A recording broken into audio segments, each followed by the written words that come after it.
Welcome back to another journey through time, where we explore the quieter corners of history, the everyday moments that shape the lives of those who came before us.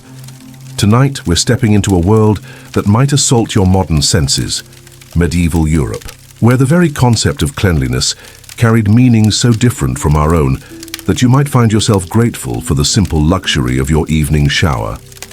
Imagine, if you will, settling into the rhythm of a time when water was precious, when bathing was viewed with suspicion, and when the human body carried scents that would seem overwhelming to us today. This isn't a story of ignorance or barbarism, but rather of practical survival, cultural beliefs and social structures that created a completely different relationship with the human body and its natural processes. As you listen tonight, let yourself sink deeper into your comfortable bed, surrounded by the clean sheets and fresh air that medieval Europeans could hardly have imagined.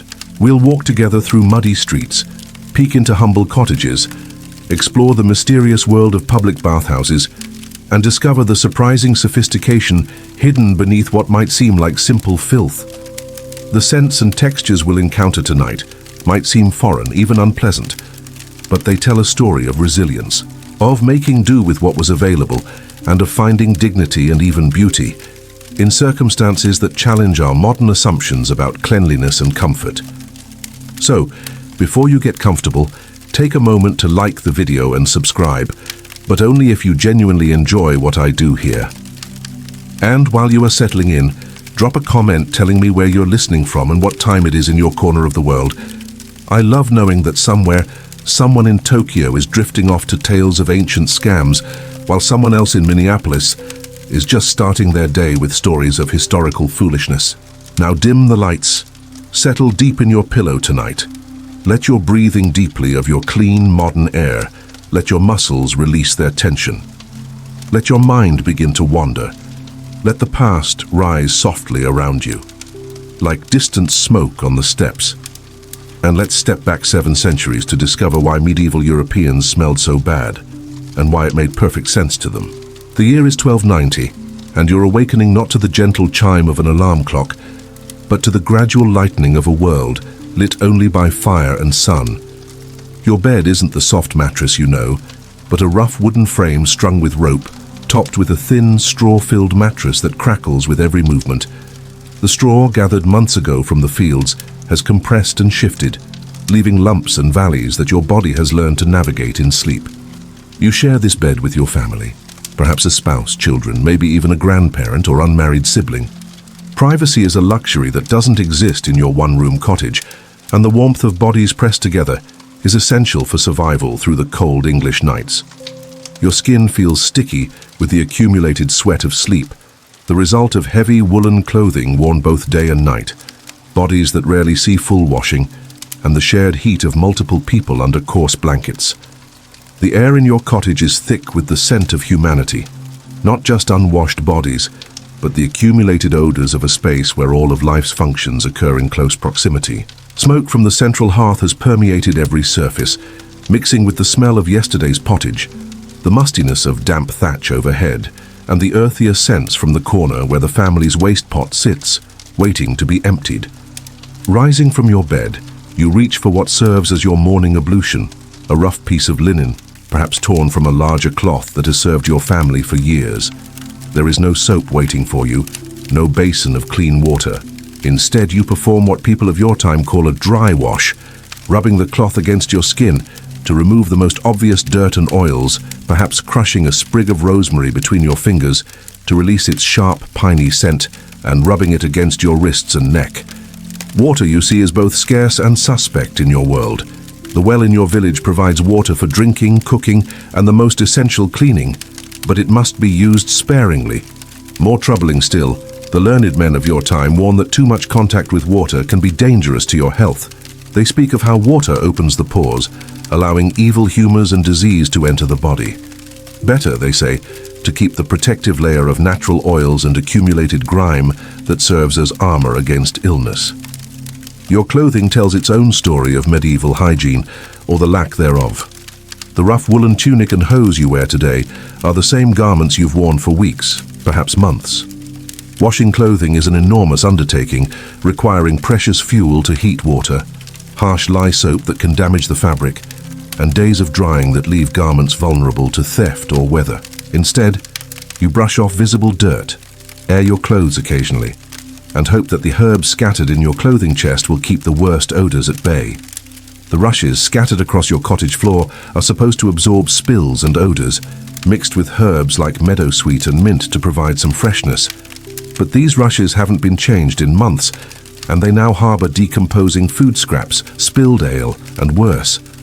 When you walk across them, they release small puffs of organic decay that mingles with all the other scents of your world. Your hair, hidden beneath a simple linen coif if you're a woman or left uncovered if you're a man, feels heavy with accumulated oils.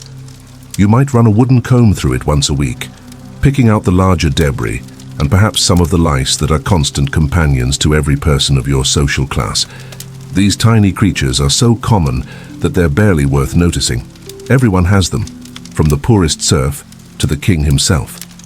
The privy behind your cottage is a simple affair, a wooden seat over a pit that serves your family's most basic needs. There's no paper waiting there, only leaves if you're fortunate, rough stones or scraps of cloth if you're not. The smell is overwhelming by modern standards, but to you, it's simply part of the landscape of scents that define your world. Stepping outside your cottage, you enter a village that assaults the modern nose with its complexity of odors. The muddy street, rutted by cartwheels and churned by countless feet, both human and animal, squelches beneath your leather shoes. This mud isn't the clean earth you might imagine, but a mixture of soil, animal waste, kitchen scraps thrown from doorways, and human waste from overflowing privies and chamber pots emptied hastily in the night. Pigs root freely through the village, serving as living garbage disposals, consuming the organic waste that would otherwise pile up in dangerous quantities. Their presence adds to the rich barnyard scent that permeates everything. Chickens scratch in the dirt, adding their own droppings to the mix while the occasional cow or ox passes through, leaving substantial evidence of their passage. The blacksmith's forge adds the acrid smell of hot metal and coal smoke to the air, while the tanner's workshop contributes the stomach-turning odors of animal hides, curing in mixtures of dog dung and oak bark. These aren't pleasant scents by any measure, but they represent the vital work that keeps your community functioning, turning raw materials into the tools and goods that make life possible. Other villagers move through this aromatic landscape with the same casual acceptance you feel. The baker, flour dusting his clothing and hands, carries the yeasty scent of bread mixed with his own unwashed humanity. The alewife, stirring her brewing vats, smells of hops and grain and the particular sourness that comes from working with fermenting beverages. Even the priest, representing the highest moral authority in your village, carries the human sense that no amount of prayer seems to diminish. Children play in this environment without the slightest concern for what they're touching or breathing. They roll in the dirt, splash through puddles of uncertain composition, and wipe their noses on their sleeves before eating bread with unwashed hands. Somehow most of them survive to adulthood, their bodies developing immunities to the countless microorganisms that would terrify a modern parent. Women gather at the village well, the day's first social interaction providing a brief respite from the isolation of cottage life. But even here the scents follow. Each woman carries her own particular combination of smoke, food preparation, children's waste, and unwashed humanity. They might notice if someone smells particularly unusual, perhaps sweet with fever, or sharp with certain illnesses. But the general state of unwashedness is so universal as to be unremarkable. The wealthy merchants and minor nobles who occasionally pass through your village don't smell dramatically better than you do. They might have more changes of clothing, perhaps a small vial of rosewater or another precious scent. But they too live in a world where daily bathing is unknown and mysterious. Their superior social position is marked more by the quality of their cloth and the freshness of their garments than by any difference in personal cleanliness. As the day progresses, you go about your work, perhaps tending small plots of land, working in someone else's household, or practicing a trade that requires close contact with materials that carry their own powerful scents. Leather, wool, dye, metal, wood. Each craft adds its particular aromatic signature to the human smells that define medieval life. By evening, When you return to your cottage for a meal of bread, ale, and perhaps some vegetables from your small garden, you carry with you the accumulated sense of your day's labor. Your family gathers around the same table, where you prepared food, ate previous meals, and where someone might later lay out clothing or count coins. The boundaries between cooking, eating, sleeping, and working blur together in your small space, each activity adding its own layer to the complex bouquet of medieval domestic life. As night falls and you prepare once again for sleep, you might splash a tiny amount of precious water on your hands and face, but this is more ritual than cleaning. You'll sleep in the same clothes you wore during the day, in the same bed you shared last night, surrounded by the same family members carrying their own day's worth of accumulated humanity. This is your normal, your everyday reality. You don't think of yourself as dirty because cleanliness, as we understand it, simply doesn't exist as a concept in your world. You are clean enough to survive, clean enough to work, clean enough to maintain your place in the complex social fabric of medieval village life. The scents that would overwhelm a modern nose are, to you, simply the smell of being human, being alive, being part of a community that has found ways to thrive despite conditions that seem almost unimaginable to us today. In this world of shared scents and accepted uncleanliness, you find dignity, community, and even moments of beauty. The herbs in your garden provide not just flavor for your food, but precious moments of sweetness in an aromatic landscape dominated by earthier scents. The smoke from your neighbor's hearth signals warmth, community, and the continuation of life itself. As you drift towards sleep in your straw bed surrounded by the breathing of your family and the familiar scents of your world, you are completely unaware that centuries in the future, people will marvel at how you lived, how you survived, and yes, how you smelled. You are simply living, in the only way your world makes possible, finding comfort and meaning in circumstances that have shaped human existence for countless generations before you. Let us travel now from the individual cottage to the heart of a bustling medieval town, where an entirely different relationship with cleanliness once flourished and then vanished, leaving behind only whispers and carefully forgotten memories. Picture, if you will, the town of Southwark, just across the Thames from London, in the year 1348, where steam rises from a building that will soon become the center of scandal, suspicion, and ultimately, ruin. The building stands 3 stories tall, constructed of good English oak and stone with small windows that glow warmly in the evening light. Above the heavy wooden door, a painted sign depicts a wooden tub filled with water, and beneath it words that proclaim this establishment as the Swan's Bath. But this sign will not hang here much longer, for the story we're about to explore is one of rise and fall, of a practice that seemed essential to some and dangerous to others. Thomas the bathkeeper has owned this establishment for nearly 20 years, inheriting it from his father, who built it during more prosperous times when such businesses were not only tolerated but encouraged.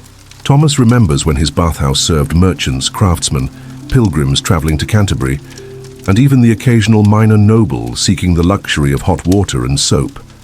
The building itself tells the story of this prosperity: thick walls to hold the heat, an elaborate system of pipes and boilers that represent a significant investment, and private chambers that once commanded premium prices. The ground floor of Thomas's bathhouse contains the public bathing area, a large room dominated by wooden tubs of various sizes. These tubs, crafted from sturdy oak and bound with iron hoops, can hold enough hot water for several people at once.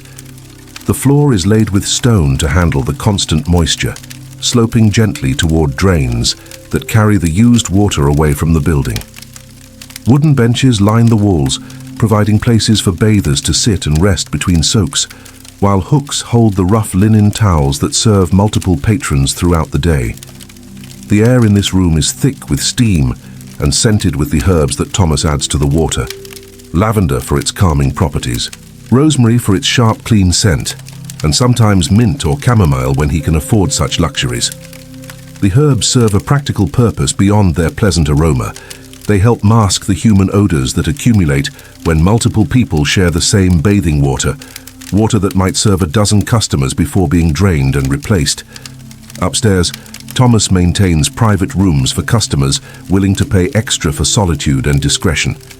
These chambers contain individual tubs, smaller than those downstairs, but offering the precious commodity of privacy. A wealthy merchant might rent one of these rooms for an entire afternoon, soaking away the grime of travel while conducting quiet business conversations with associates who join him in the steaming water. The privacy also appeals to women of sufficient means who can bathe without the awkwardness of sharing space with male strangers. The process of creating the hot water that makes Thomas's business possible requires enormous effort and expense. In the basement of his building, a network of copper boilers operates continuously during business hours.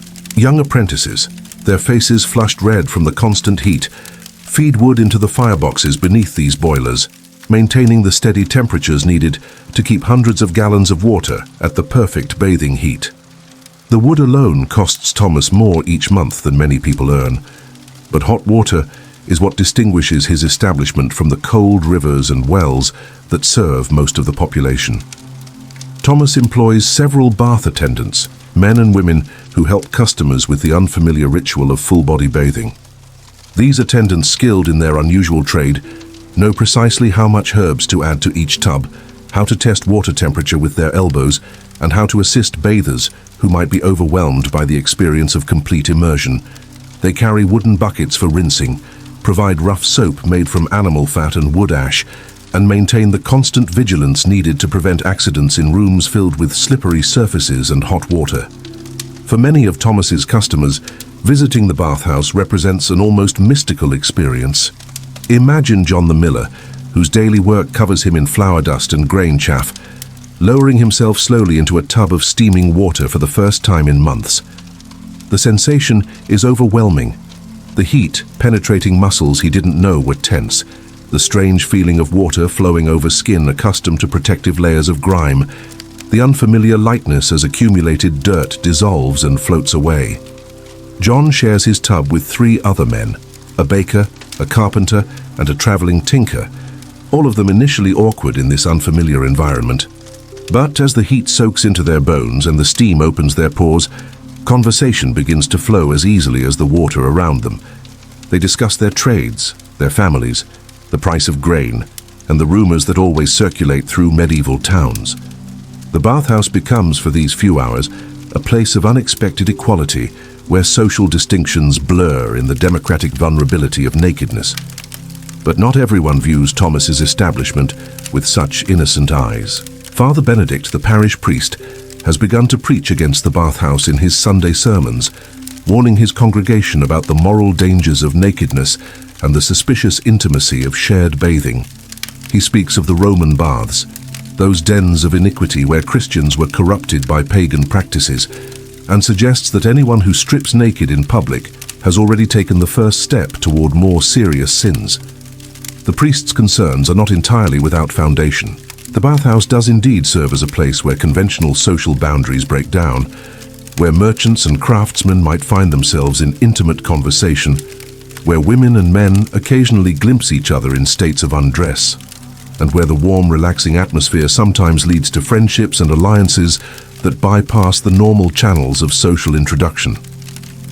More troubling to the authorities, the bathhouse has become associated with the town's prostitutes, women who recognize that men relaxed by hot water, and perhaps slightly intoxicated by the unfamiliar luxury, might be more generous with their coins.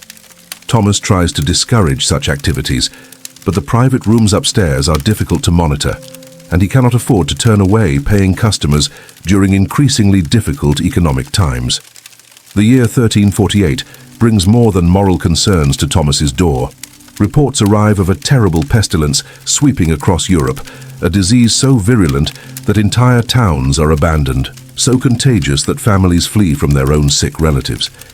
The learned doctors who visit the town speak fearfully of how disease spreads through the air, through contact with infected persons, and most ominously, through the opening of the body's pores by excessive heat and moisture. Dr. William of Exeter, educated at the great universities and versed in the teachings of ancient medical authorities, visits Thomas's bathhouse not as a customer, but as an investigator. He examines the steaming tubs with growing alarm, explaining to anyone who will listen how the combination of heat, moisture, And multiple naked bodies creates perfect conditions for the spread of disease. The hot water, he warns, opens every pore in the human body, allowing poisonous vapors to enter directly into the blood. The doctor's warnings gain credibility as the plague draws closer to Southwark. Stories arrive of bathhouses in other towns where dozens of people sickened and died after sharing the same water, of entire families wiped out after a single visit to such establishments. Whether these stories are true or merely reflect the growing hysteria surrounding any activity that involves groups of people in close contact, they have the desired effect on Thomas's customers. Business begins to decline precipitously as fear overtakes the desire for cleanliness. The wealthy merchants who once rented private rooms for entire afternoons now hurry past Thomas's establishment without stopping. The craftsmen who gathered in his public tubs seek other venues for their social interactions. Even the most dedicated bathers begin to question whether the luxury of hot water is worth the risk of exposure to deadly disease. Thomas attempts to adapt to these changing circumstances. He begins draining and refilling his tubs after every customer, an expensive practice that eliminates his profit margins, but addresses concerns about contamination.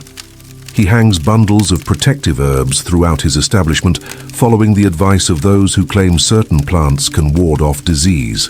He even reduces his prices to attract customers who might be tempted by a bargain, despite the increased costs of his purification efforts. But these measures prove insufficient against the tide of fear and suspicion that now surrounds his business. The town authorities, pressured by both religious leaders and medical experts, begin to consider regulations that would effectively shut down the bathhouse. They speak of licensing requirements, health inspections, and moral oversight that Thomas cannot afford to implement or satisfy.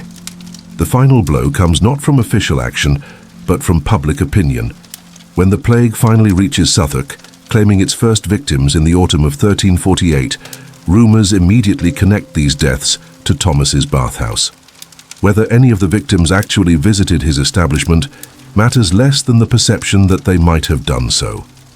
In a community gripped by terror and desperate for explanations, the bathhouse becomes a convenient scapegoat for the inexplicable horror of epidemic disease. Thomas watches his life's work crumble as the remaining customers abandon his establishment entirely.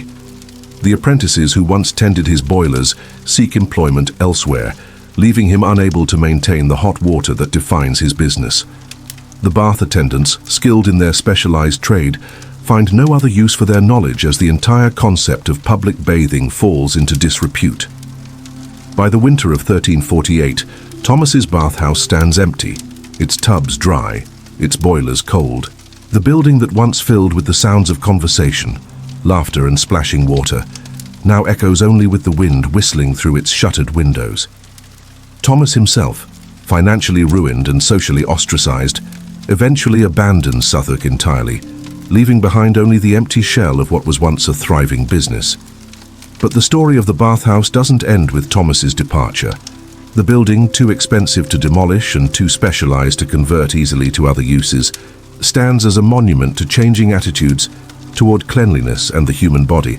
Local children unaware of its history sometimes dare each other to peer through its windows or explore its empty rooms, finding only dust, cobwebs, and the faint mineral smell of old pipes. Years pass, and the memory of the bathhouse fades from active consciousness, becoming one of those half-remembered stories that older residents share when conversation turns to the way things used to be. Some recall it fondly, remembering the luxury of hot water and the social pleasures of communal bathing. Others speak of it with disapproval, suggesting that its closure was inevitable, given its association with moral laxity and disease. The empty building slowly deteriorates, its roof developing leaks that allow rain to pool in the rooms where people once soaked in carefully heated water. The wooden tubs, abandoned by their departing owner, gradually rot and collapse, leaving only iron hoops and fragments of oak to mark where they once stood.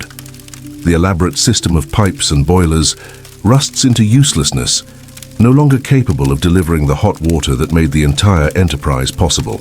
By the early 15th century, a new generation of Southwark residents has grown up with no memory of public bathhouses. To them, the idea of multiple people sharing the same bathing water seems not just unnecessary, but actively dangerous. They have internalized the lessons taught by the plague years, associating communal bathing with disease, immorality, and social disruption. Yet even as public bathing disappears from English towns, the basic human desire for cleanliness finds other expressions. Wealthy households begin to install private bathing chambers, rooms where individual family members can wash in solitude, using water heated specifically for their use and discarded immediately afterward. These private facilities avoid the moral and medical concerns associated with public bathhouses, while still providing access to the luxury of hot water for those who can afford it.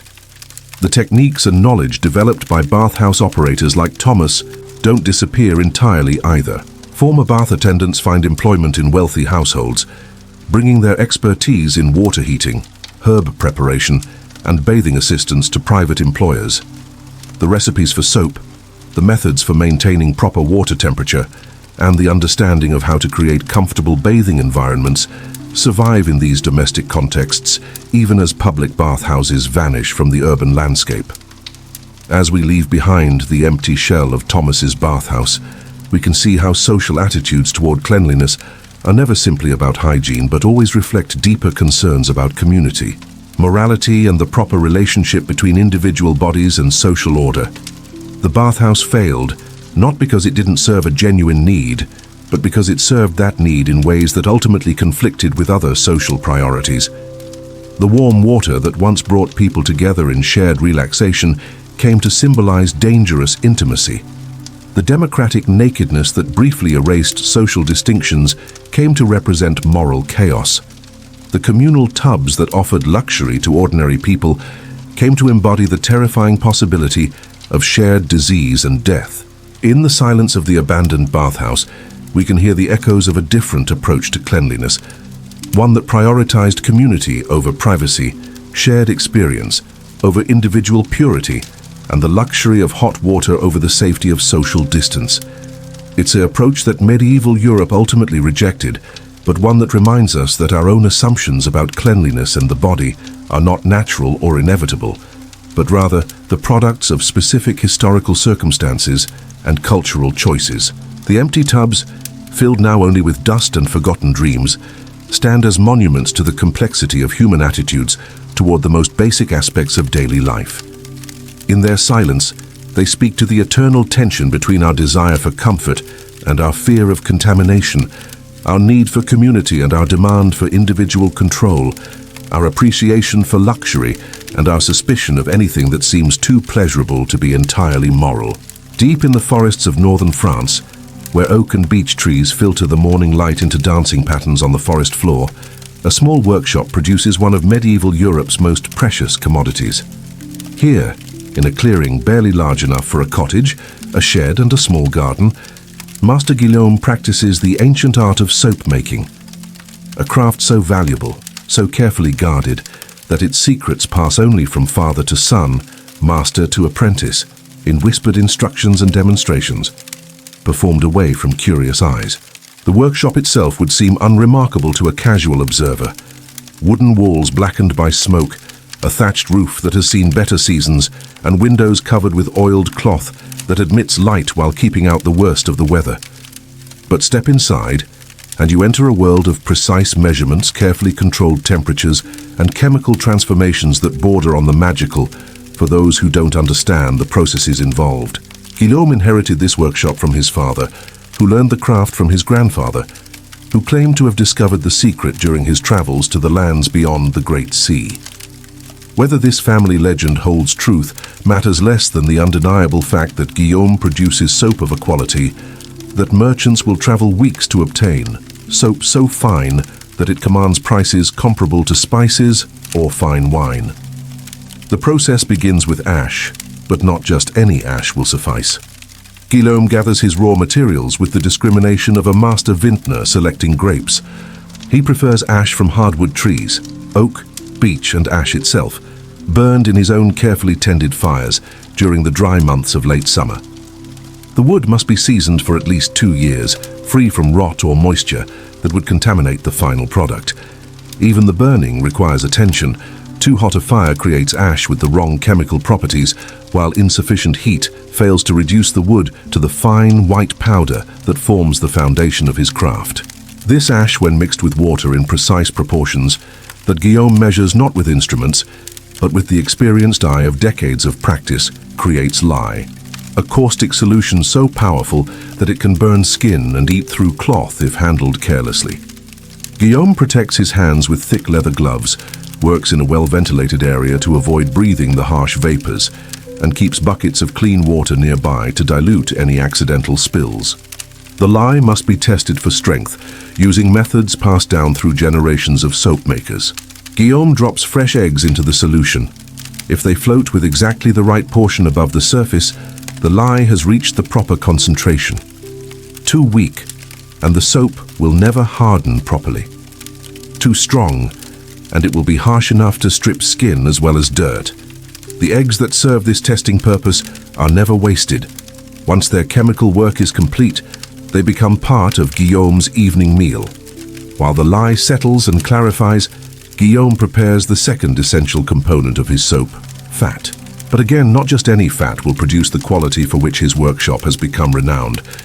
He has arrangements with butchers in 3 different villages, men who save for him the finest beef and mutton tallow, the hard white fat that renders down into the pure, clean substance essential for superior soap making.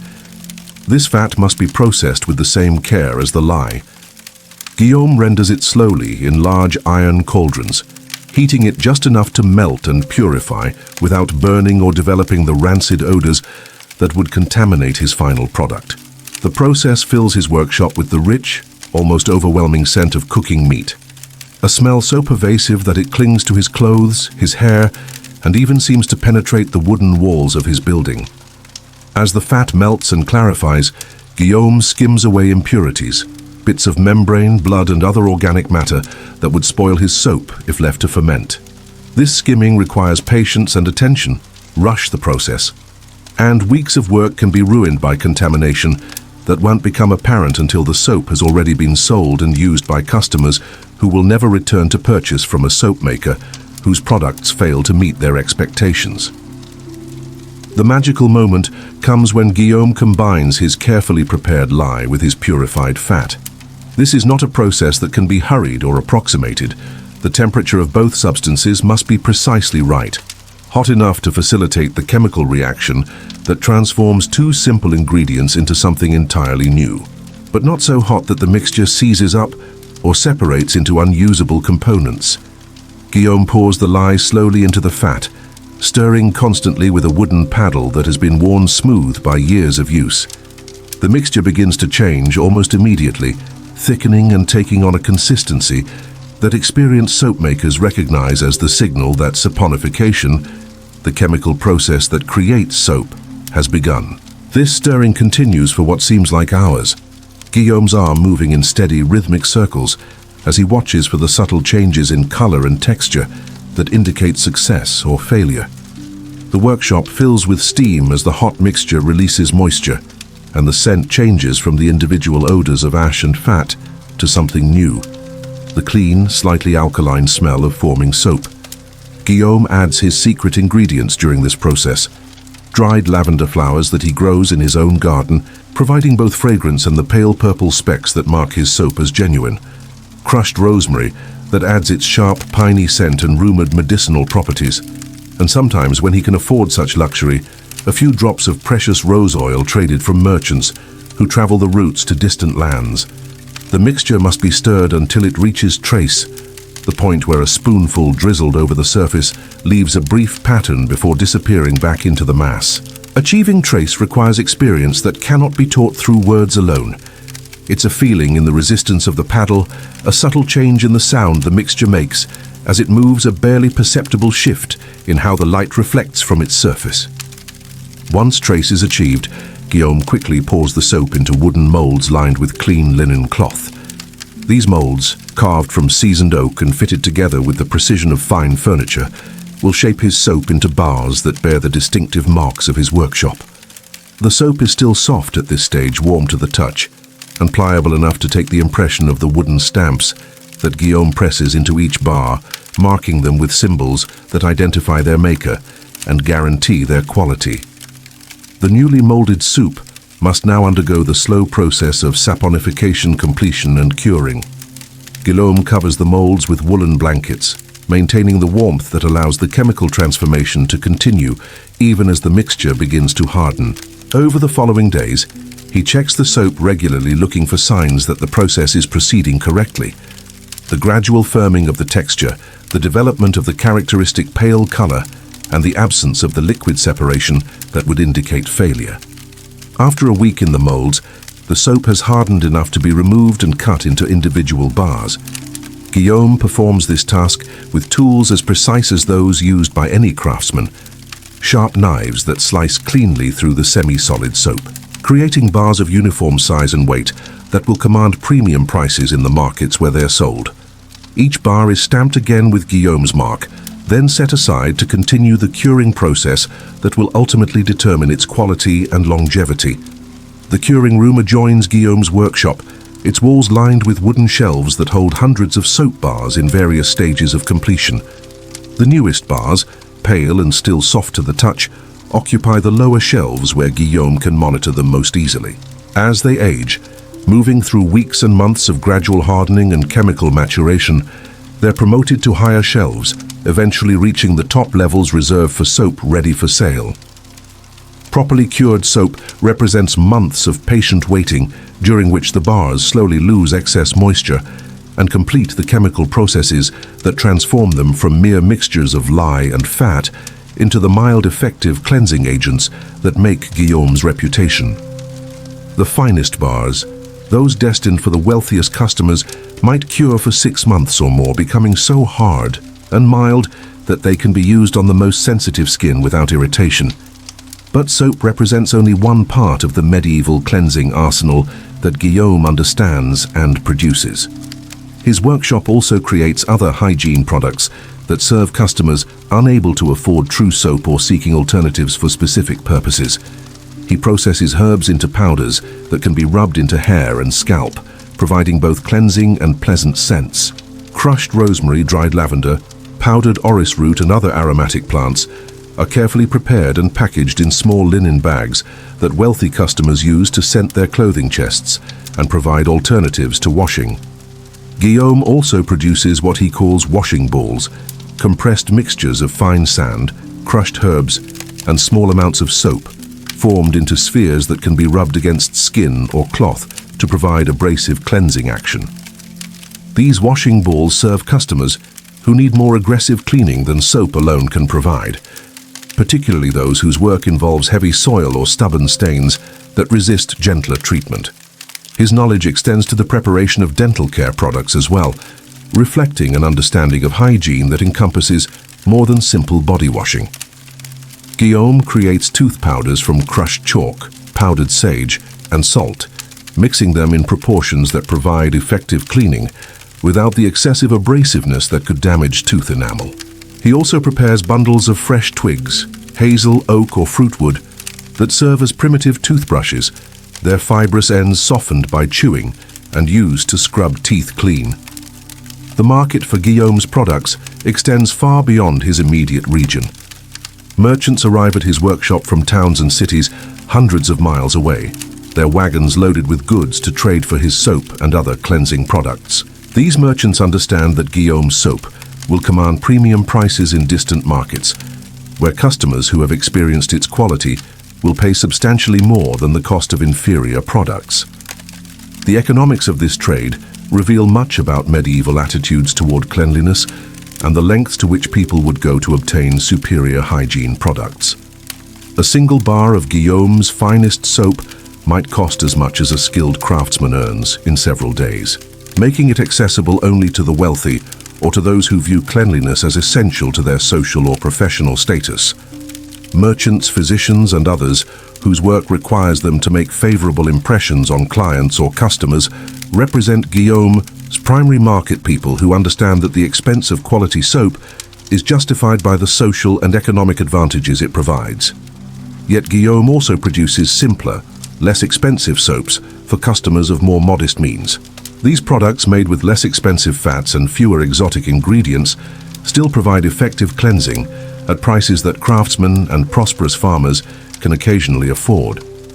The soap maker's craft thus serves not only the wealthy elite, but also the growing middle classes of medieval society, people whose improving economic circumstances allow them to aspire to standards of cleanliness previously available only to the nobility. The knowledge that Guillaume possesses extends beyond the mere technical aspects of soap making to encompass a deep understanding of the herbs, oils, and other natural substances that medieval people used to maintain personal hygiene. His workshop contains carefully labeled containers holding dozens of different plants, each selected for specific properties that contribute to cleanliness, health, or pleasant scents. Chamomile flowers, gathered during the brief period when their essential oils are most concentrated, provide gentle cleansing and soothing properties ideal for sensitive skin. Lavender, harvested from Guillaume's own garden during the hot days of midsummer, offers both fragrance and natural antiseptic qualities that help prevent infection of small cuts and scrapes. Rosemary, collected year-round but most potent in the spring when new growth appears, stimulates circulation and provides the sharp, clean scent that medieval people associated with health and vitality. More exotic ingredients arrive through Guillaume's network of merchant contacts, substances that command high prices but provide unique properties unavailable from local plants. Rose oil, distilled from countless petals in distant gardens, provides a fragrance so refined and pleasant that even tiny amounts can transform ordinary soap into luxury products fit for the most discriminating customers. Sandalwood powder, ground from trees that grow in lands so remote that most people know them only through stories, offers both fragrance and the subtle medicinal properties that medieval people believed essential for maintaining health through topical applications.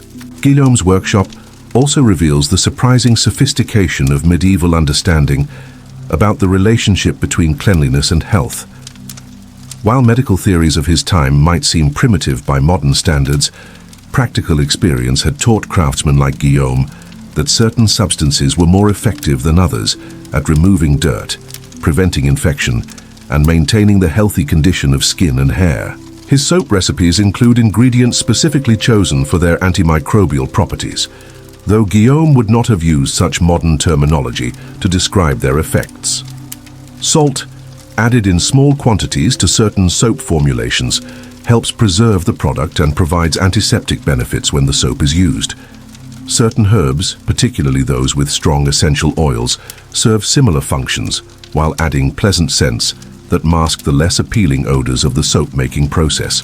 The tools and equipment in Guillaume's workshop represent generations of refinement and improvement, each piece designed to serve specific functions in the complex process of creating superior cleansing products. His scales, calibrated to measure ingredients with precision that would impress modern chemists, ensure consistent results batch after batch. His thermometers, primitive by contemporary standards but adequate for soap making, help him maintain the critical temperatures needed for proper saponification. Even his stirring paddles have been designed with care, their shapes and sizes optimized for different stages of the soap-making process. Long-handled paddles allow him to stir large batches without getting too close to caustic mixtures, while shorter tools provide the precise control needed for adding delicate ingredients or achieving the perfect texture in smaller, more expensive formulations. As evening approaches and Guillaume banks the fires that heat his workshop, the building settles into the quiet rhythms of the curing process that continues even when its master sleeps. The soap bars on their shelves undergo slow chemical changes that will, over weeks and months, transform them into the mild, effective products that justify Guillaume's reputation and the premium prices his work commands. In the growing darkness, the workshop fills with the complex scents of its various products. The clean alkalinity of curing soap, the floral sweetness of lavender, and rose, the sharp brightness of rosemary and sage, and underlying it all the earthy, organic scents of wood ash and animal fat that form the foundation of the soap maker's art. This aromatic complexity represents something remarkable in the medieval world: the deliberate creation of cleanliness, the transformation of crude materials into refined products that serve humanity is eternal desire to rise above the merely functional and achieve something approaching luxury. In Guillaume's workshop, the gap between the practical necessities of survival and the aesthetic pleasures of civilized life narrows to the width of a soap bubble, translucent and beautiful, but substantial enough to cleanse away the grime of everyday existence. As the night deepens and the workshop grows quiet, the curing soap continues its slow transformation, each bar gradually becoming more than the sum of its ingredients, evolving into a product that represents humanity's endless quest to improve upon nature, to create comfort and cleanliness, even in an age when both seem almost impossibly difficult to achieve. In the solar of Thornfield Manor, where tall windows catch the morning light and expensive tapestries muffle the sounds of the bustling household below, Lady Marguerite begins her daily transformation from human being to aristocratic vision. The year is 1380, and she is the wife of Sir Edmund de Montfort, a wealthy landowner whose estates stretch across 3 counties. Yet, despite her elevated position, despite the servants who attend her every need, despite the luxury that surrounds her daily life, Lady Marguerite has not immersed her body in water for over 6 months. This is not neglect, nor is it ignorance.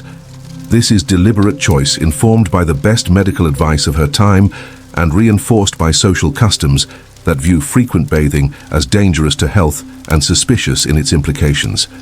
Instead, Lady Marguerite has developed an elaborate system of cleanliness that relies not on water, but on powders, perfumes, and carefully orchestrated applications of scent and substance that create the illusion of purity while preserving what medieval medicine considers the body's natural protective barriers. Her morning routine begins while she still lies in the great bed she shares with her husband, a massive construction of carved oak hung with curtains that create a private world within the larger bedchamber.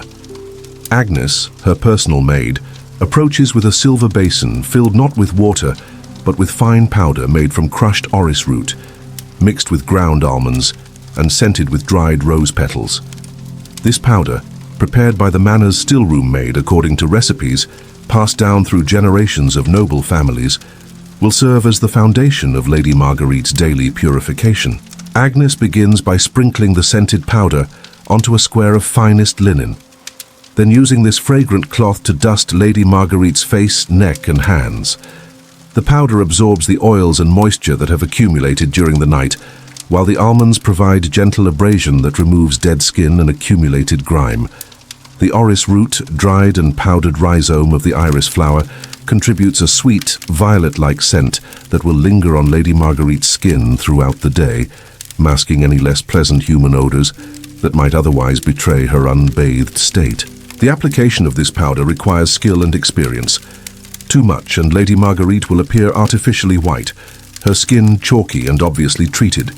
Too little, and the powder fails to provide adequate coverage for the natural oils and imperfections that mark her as merely human. Agnes has served in this capacity for 15 years, and her hands move with the confidence of long practice, distributing the powder evenly while ensuring that no telltale traces collect in the creases around Lady Marguerite's eyes or mouth.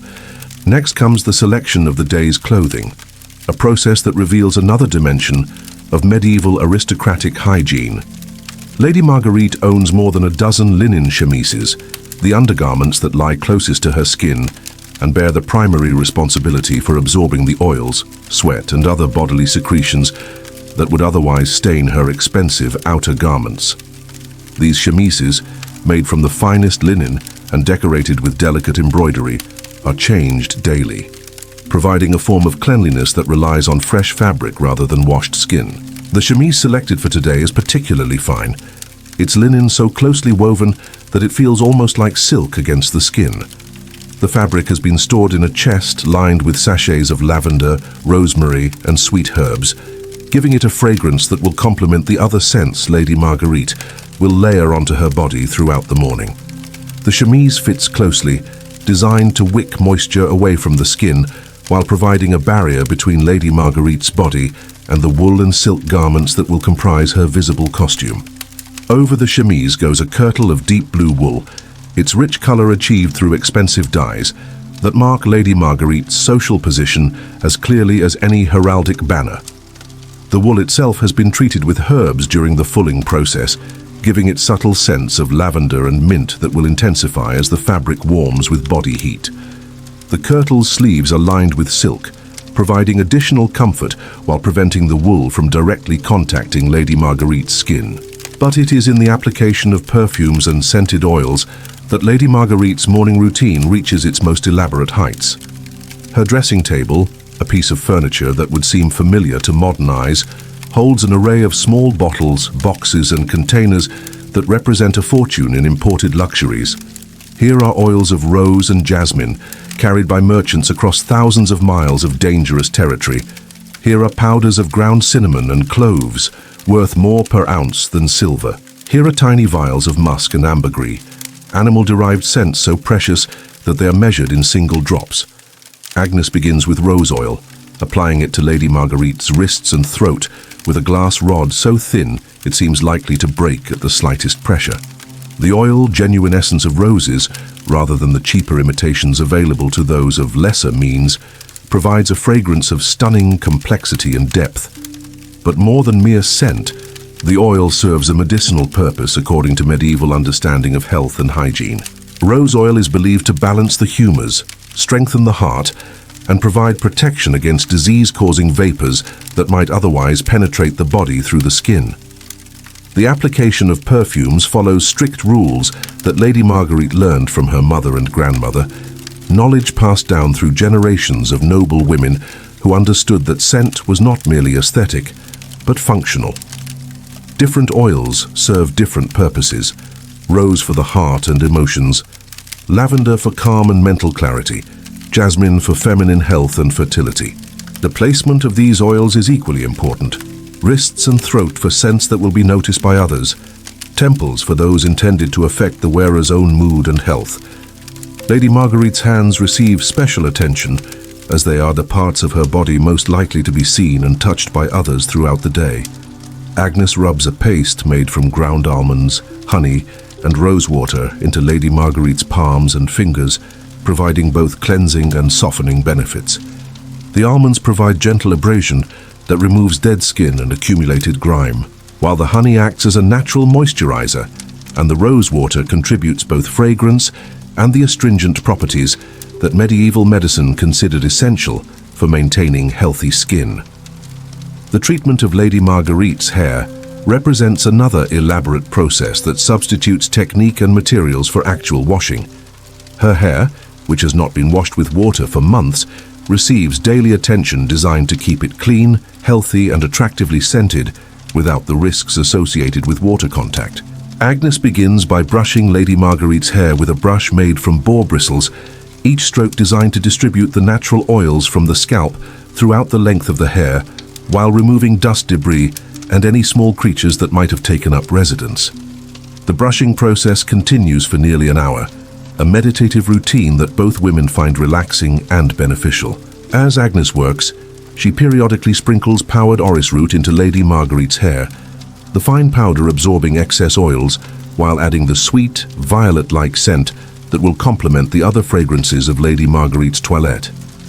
The orris root serves as a dry shampoo, removing the greasiness that would otherwise make Lady Marguerite's hair appear unwashed, while adding volume and texture that water-based washing might actually diminish. Once the brushing is complete, Agnes begins the complex process of styling Lady Marguerite's hair according to the fashions of the court and the requirements of her social position. The style chosen for today calls for the hair to be braided with silk ribbons scented with rose oil, then coiled and pinned to create an elaborate construction that will be partially visible beneath the veil and headdress that complete Lady Marguerite's costume. The creation of this hairstyle requires not only skill, but also the addition of various scented substances that serve both aesthetic and hygienic purposes. Agnes weaves tiny sachets of herbs into the braids, small silk bags containing lavender, rosemary, and mint that will release their fragrances gradually throughout the day. She also applies drops of precious oils to specific sections of hair, ensuring that any movement of Lady Marguerite's head will release pleasant scents rather than the human odors that might otherwise escape from beneath her elaborate headdress. The final elements of Lady Marguerite's morning transformation involve the application of cosmetics that serve hygienic as well as aesthetic purposes. She uses a white powder made from ground pearls and bismuth to create the pale complexion that fashion demands. But this powder also serves to absorb oils and moisture from her skin throughout the day. Her lips receive a tint made from crushed cochineal insects mixed with wax and rose oil, providing color while protecting the delicate skin from cracking and irritation. Most importantly, Lady Marguerite applies what she calls her defense against vapors, a mixture of ground herbs and oils that she believes will protect her health throughout the day. This mixture, applied to her temples and the hollow of her throat, contains ingredients chosen for their supposed ability to ward off disease: garlic for its strength against corruption, rue for its protective properties, and frankincense for its spiritual as well as physical benefits. The completed transformation reveals Lady Marguerite as a vision of aristocratic perfection, her every surface treated, scented, and perfected according to the highest standards of her social class. Yet beneath this elaborate construction lies a body that has not been fully immersed in water for months, a body that relies entirely on powders, perfumes, and fresh linen to maintain the illusion of cleanliness that her position demands. The contrast between Lady Marguerite's elaborate toilette and the hygiene practices of her social inferiors becomes apparent as she moves through her daily routine. In the manor's great hall where she takes her morning meal, she is served by kitchen maids, whose own approach to cleanliness consists of little more than wiping their hands on their aprons and splashing their faces with cold water from the well. These women, who handle the food that Lady Marguerite consumes, carry the honest sense of their labor: wood smoke from the cooking fires, the earthy smell of root vegetables, the yeasty aroma of bread preparation. Yet even these humble servants follow their own hierarchies of cleanliness. The head cook, whose position requires her to oversee the preparation of meals for the manor's noble family, maintains standards of personal hygiene that distinguish her from the scullery maids who scrub pots and tend fires. She changes her apron daily, washes her hands with soap when available, and uses herbs from the manor's garden to mask any odors that might offend her social superiors. The manor's chaplain, Father Thomas, represents another approach to medieval hygiene, one that combines religious conviction with practical necessity. His vows of poverty prevent him from indulging in the expensive perfumes and powders that Lady Marguerite considers essential, but his education and social position require him to maintain standards of cleanliness appropriate to his role. He washes his hands and face daily with cold water, changes his linen weekly, and uses simple herbs like mint and rosemary to maintain pleasant breath and reasonable bodily odors. The garden that supplies many of the herbs used throughout the manor reveals the sophisticated understanding of plant properties that underlies medieval approaches to hygiene. Here grow not only the common herbs used in cooking, but also the specialized plants that serve cosmetic and medicinal purposes. Lavender provides both fragrance and calming properties, while rosemary offers stimulation and improved circulation. Chamomile soothes irritated skin, and mint provides freshness for breath and body alike. The still room, where the manor's herbs are processed into the powders, oils, and other preparations that support the household's hygiene practices, represents a center of knowledge and skill that rivals Guillaume's soap-making workshop in its complexity and importance. Here the still room maid, a woman whose knowledge of herb lore and preparation techniques makes her invaluable to the household, creates the products that allow Lady Marguerite and her family to maintain their social position through careful attention to scent and appearance. The processes carried out in the still room require knowledge passed down through generations of women who understood that cleanliness, health, and social position were intimately connected. The distillation of rose water, the grinding of precious spices into powders, the careful mixing of oils and herbs into preparations that serve both aesthetic and medicinal purposes. These activities represent a sophisticated understanding of chemistry and biology, even if the practitioners would not have recognized their work in such modern terms. As the day progresses, Lady Marguerite's elaborate morning preparations prove their worth through the gradual release of pleasant scents that mask any less appealing human odors. The orris root powder continues to absorb oils from her skin, while the various perfumes applied to her wrists and throat provide a changing bouquet of fragrances that shift and evolve with her body is heat and movement. The herbs woven into her hair release their scents when she moves her head, while the treated fabrics of her clothing contribute their own aromatic notes to the complex symphony of scents that surrounds her. Yet despite these elaborate preparations, or perhaps because of them, Lady Marguerite remains intensely aware of her own body and its needs. The absence of water-based bathing means that she must rely entirely on these alternative methods to maintain the illusion of cleanliness that her social position demands. Any failure in her routine, any breakdown in the careful system of powders and perfumes, would expose her to social embarrassment and potential damage to her family's reputation. The psychological burden of maintaining this elaborate facade reveals itself in the constant attention Lady Marguerite pays to her own scent and appearance. She frequently checks her reflection in the polished metal mirrors that serve her household, ensuring that her powder remains evenly distributed and her cosmetics properly applied. She carries a small pomander, a perforated silver ball filled with aromatic substances that she can hold to her nose if confronted with unpleasant odors from the world around her. The evening routine that concludes Lady Marguerite's day involves the careful removal and replacement of the various substances that have maintained her cleanliness throughout the day. Agnes helps her remove the elaborate headdress and dismantle the complex hairstyle, brushing out the herbs and oils that have accumulated throughout the day. The day's chemise, now saturated with the oils and moisture that Lady Marguerite's body has produced, is removed and set aside for washing, while a fresh garment takes its place for the night. The nighttime application of scents and treatments follows a different pattern from the morning routine, focusing on substances believed to promote health and restful sleep, rather than the more complex fragrances required for daytime social interactions. Lady Marguerite's pillow is sprinkled with lavender water, while her nightgown is scented with chamomile and mint. Her hair, freed from its daytime constraints, is brushed once more with orris root powder and braided loosely to prevent tangling during sleep. As Lady Marguerite settles into her bed surrounded by the lingering scents of her day's elaborate toilette, she represents the pinnacle of medieval aristocratic approaches to cleanliness, a system that achieves its goals through technique, expense, and careful attention to detail, rather than through the simple application of soap and water that later generations would consider essential.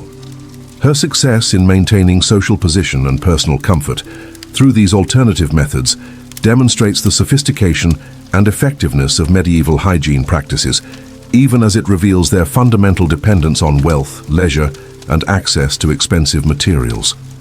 In the darkness of her bedchamber, as the various scents of her day gradually fade and blend into the aromatic complexity of her domestic environment, Lady Marguerite embodies the medieval aristocratic belief that true cleanliness comes not from washing away the human body's natural properties, but from transforming and perfecting them through careful application of knowledge, technique, and luxury. Her success in this endeavor marks her as a master of her era's most demanding social and hygienic requirements, even as it reminds us how different the very concept of cleanliness can be across the centuries that separate her world from our own. The manor settles into the quiet rhythms of night, but the scents that define Lady Marguerite's approach to cleanliness continue their slow transformations, releasing new aromatic notes as they interact with the changing temperatures and humidity of the sleeping household. In these subtle chemical changes, we can see the medieval understanding of hygiene as an ongoing process of transformation and refinement, rather than the simple removal of dirt and odor that characterizes more modern approaches to personal cleanliness. As our journey through the aromatic landscape of medieval Europe draws to a close, we find ourselves returning to that most basic of human experiences, the relationship between our bodies and the world around us. We have walked through muddy village streets where the sense of humanity mingled with smoke and animal waste. We have witnessed the rise and fall of public bathhouses, where community and cleanliness briefly joined, before fear and suspicion drove them apart. We have stood in the workshop of a master soap maker, watching simple ingredients transform into luxurious necessities. And we have observed the elaborate morning ritual of a noblewoman who never bathed but managed to embody the highest standards of her time's approach to personal cleanliness. What emerges from these stories is not a simple tale of ignorance overcome by progress, but rather a complex understanding of how human societies adapt to their circumstances, creating systems of meaning and practice that serve their needs even when those systems seem foreign to later generations. Medieval Europeans didn't smell bad because they were ignorant or careless, but because they had developed approaches to cleanliness that prioritized other values: the conservation of precious resources, the preservation of health according to medical theories of their time, and the maintenance of social distinctions that helped organize their world. The peasant family sharing their straw bed found dignity and survival in circumstances that required them to accept human sense as part of the natural order. The bathhouse keeper discovered that community cleanliness could conflict with social stability and religious orthodoxy.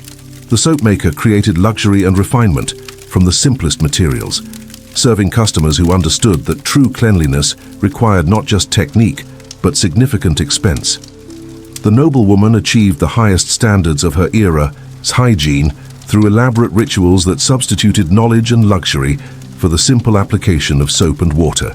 Each of these approaches to cleanliness served its purpose within the context of medieval life, providing solutions to the universal human desire for dignity and social acceptance while working within the constraints of technology, economics, and cultural belief. The fact that these solutions seem inadequate or even disturbing to modern sensibilities doesn't diminish their effectiveness within their own time and place, but rather reminds us how much our own assumptions about cleanliness depend on circumstances that medieval people could not have imagined. As you settle deeper into your clean sheets, surrounded by the fresh air and abundant water that define your modern relationship with cleanliness, consider how the medieval approaches we've explored tonight continue to influence our own practices in subtle ways. The use of perfumes and cosmetics to enhance rather than replace cleanliness, the social distinctions that still mark different standards of personal hygiene, the ongoing tension between individual cleanliness and community health. All of these echo the concerns that shaped medieval attitudes toward the human body and its maintenance. The herbs that medieval people used to scent their clothing and homes survive in the essential oils and aromatherapy products that line modern store shelves. The understanding that different scents serve different purposes, relaxation, stimulation, social attraction, remains central to how we think about perfumes and personal care products. Even the basic recognition that cleanliness serves social as well as hygienic purposes continues to shape how we present ourselves to the world each day. Perhaps most importantly, the medieval experience reminds us that cleanliness is never just about removing dirt or eliminating odors, but always about defining ourselves in relationship to others and to the natural world. The peasant who accepted human sense as natural, the bathhouse keeper who created community through shared cleanliness, the soap maker who transformed simple materials into luxury goods, and the noblewoman who achieved purity through elaborate ritual all understood that hygiene is fundamentally about identity, community, and the endless human quest to rise above mere survival and achieve something approaching grace. In the gentle darkness of your modern bedroom, surrounded by the quiet hum of systems that provide you with clean air, pure water, and comfortable temperatures, you can rest in the knowledge that you have inherited solutions to problems that challenged countless generations before you. The simple act of stepping into a hot shower, reaching for a bar of soap, or changing into clean clothes represents the culmination of centuries of human effort to understand and improve our relationship with our own bodies and the world around us. Yet, as you drift towards sleep, you might also appreciate the ingenuity and determination of those medieval Europeans who found their own ways to maintain dignity and cleanliness without the conveniences you take for granted. Their solutions may seem primitive or inadequate by modern standards, but they represent the same fundamental human values that continue to motivate our own attention to personal hygiene: the desire to be acceptable to others, to feel comfortable in our own skin, and to participate fully in the social world that gives meaning to our individual lives. The sense of medieval Europe, smoke and mud, herbs and human bodies, soap made from ash and fat, perfumes distilled from distant flowers, have faded into history, but the human needs they served and the ingenuity they represent continue to shape our world in ways both obvious and subtle. In understanding how our ancestors approached the challenge of staying clean, we gain insight not only into their world, but into our own, recognizing the continuity of human experience across the centuries that separate us from those who came before. Sleep well in your clean bed, breathing your fresh air, secure in the knowledge that you are part of a long chain of human beings who have all in their own ways sought to maintain the cleanliness and dignity that make life not just bearable, but beautiful. The solutions change, but the underlying human needs remain constant, connecting you across time to the medieval Europeans who, in their own aromatic world, found their own ways to be clean, comfortable, and fully human.